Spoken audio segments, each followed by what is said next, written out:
If you'd like to take a look at the roster for your class, you can go to People and click on People. That shows you the list of anyone who has been enrolled in the course.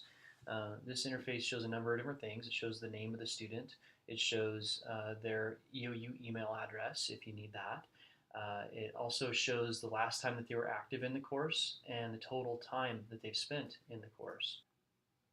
You'll notice that there are a number of students here that show pending on my screen here. This shouldn't happen in your courses. Students should automatically be enrolled when they enroll in Webster, and they won't have this pending. The reason why they have pending on this is because I've just set up this dummy course, and I've manually invited students to this class.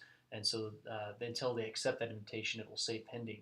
I'll show you more about that as we continue through this video. In the upper right, you see an Add People.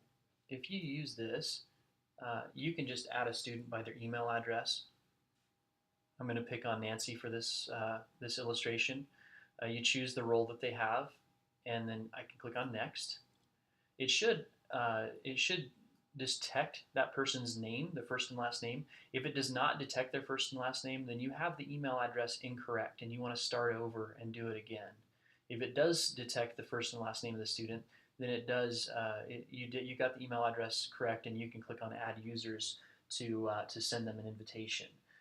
And then when they receive that invitation in their email, it'll also show up on their Canvas login page, and they can accept and then be added to your course. This is the reason why you see so many blue pending buttons here, is because these people I've just invited to this course. These are my coworkers and colleagues in IT. They have not accepted that invitation, so that's why it says pending there. This only happens when you manually invite them. You'll notice that there is an Add Group Set button up here at the top, as well as a View User Groups option up here in the upper right corner. We're going to discuss that in a later section of this course. If we click on one of these students' names, it's going to take us to a page that is focused just specifically on this student. This shows me Jeff's information. This will show any recent messages that have been exchanged between you and that student, messages that show up in your inbox over here.